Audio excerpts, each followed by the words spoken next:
Ever wondered how we got from trading seashells to just tapping our phones to buy coffee?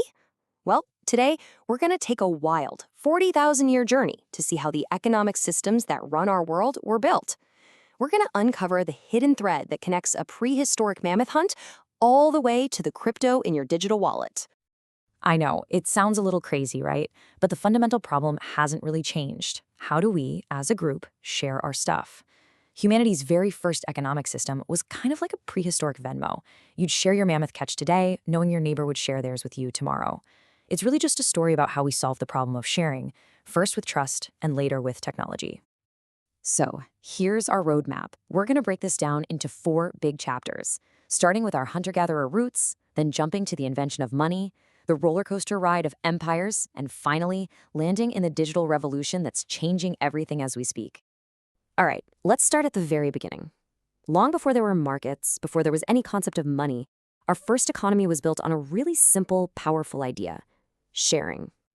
Anthropologists call this a gift economy, and it wasn't about trading one thing for another on the spot. It was all about building a community safety net. If your hunt didn't go well today, it was okay, because the community had your back. The whole system didn't run on transactions. It ran on pure trust. But this amazing system had one major flaw. It just didn't scale. It worked perfectly in these small, tight-knit groups where everybody knew everybody. But once your group got bigger than, say, 50 people, the social ledger inside everyone's head just kind of overloaded. It became impossible to keep track of who owed what to whom, and that created a real problem that needed a new solution. And this led to a huge shift in human history. We had to move from an economy that depended on knowing and trusting everyone to one that could work between total strangers. So how'd we do it? We invented the first, most basic forms of currency, like shell beads, tens of thousands of years ago. All of a sudden, you could trade with someone from another tribe, hundreds of miles away, without needing a lifelong friendship. Now, fast forward a bit. The invention of agriculture changed everything. Suddenly, we had massive amounts of extra food, and managing all that surplus, well, that required a whole new economic toolkit. This timeline shows this incredible journey our idea of value took from something tangible you could hold to something completely abstract. We went from physical shells to something totally revolutionary: a promise. In Mesopotamia, temples started giving out clay tablets as receipts for grain you stored with them. They basically created the world's first banknotes. And get this, the invention of writing itself? It wasn't for poetry or for telling epic stories. Nope, it was for accounting. These ancient temples were like the world's first big banks, and they needed to keep track of everything. So yeah, bureaucracy might just be one of our oldest inventions.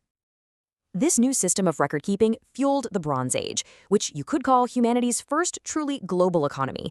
See, to make bronze, you needed copper and tin, and they were almost never found in the same place. This kicked off these huge, complex supply chains, which forced merchants to invent standard weights and measures so they knew they were getting a fair deal. Okay, so all this complex trade creates another new problem. How do you make sure a deal is fair across vast, diverse empires? Well, this challenge was met by the rise of some of the biggest empires in history. And nobody was better at this than the Romans. They were absolute masters of scale. They created a single standardized money system that stretched across 3 continents. We're talking uniform coins, set interest rates, the whole shebang. The system was so strong, so trusted, that Roman coins were still being used as currency for centuries after the Roman Empire itself was just a memory. But when Rome fell, that amazing money economy just shattered. Europe basically had to hit the reset button, and it replaced cash with this pyramid of land and loyalty. Right at the top, you had the king. He'd grant huge chunks of land to his most powerful nobles. And in return, those lords and knights, they pledged their swords and their loyalty to the king. It was this complex web of personal promises, not market deals, that held the whole thing together. And down at the bottom, holding up this entire structure, were the peasants. They did all the work, they farmed the land, and in exchange for protection, they gave a huge slice of their food and labor up to the lords. It was a completely different world from the bustling Roman markets. But while the countryside was locked in this feudal system, something amazing was happening in the cities. Merchants in places like Venice and Florence were quietly reinventing finance. They built international banking networks, used bills of exchange that worked kind of like wire transfers, and started using Arabic numerals to make their accounting way better. They even found a clever way around the church's ban on charging interest. They just called it a risk management fee. Pretty smart, right? And that financial revolution, led by those clever merchants, set the stage for the biggest economic earthquake since agriculture, the industrial and digital age. This was about organizing work and money on a scale nobody had ever dreamed of. The Industrial Revolution sparked this huge debate, really, two giant competing ideas about how to run society. On one side, you had market capitalism, all about private ownership and competition, which led to innovations like the stock market. On the other side, you had socialism, which pushed for community ownership and was driven by innovations like labor unions. This argument would basically define the next 200 years. Now, in the real world, of course, no country went pure one way or the other. Instead, different parts of the world cooked up their own special blend. The US leaned heavily into free markets. Europe developed mixed economies with big social safety nets. And China created this totally unique model of state-directed capitalism, where the government basically acts as the CEO of the country.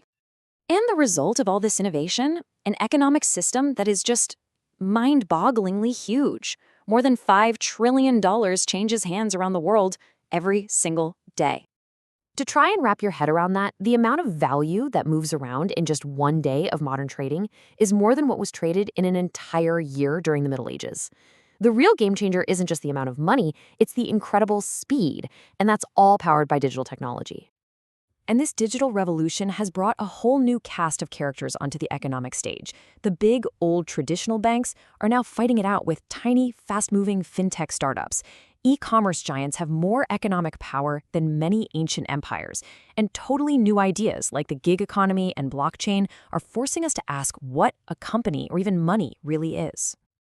But you know what's really wild is how it feels like we're coming full circle. The open source software that powers huge chunks of the internet, that's basically a massive digital gift economy. And what is blockchain? It's a transparent, public ledger that no one person controls, which sounds an awful lot like those ancient Mesopotamian temple receipts, doesn't it? We're using futuristic tech to solve some of our most ancient problems. So, after this 40,000-year journey of trial, error, and constant reinvention, we're left with this one massive question. As we start to blend these ancient ideas of community with technology that feels like it's from science fiction, what kind of economic system are we going to choose to build next?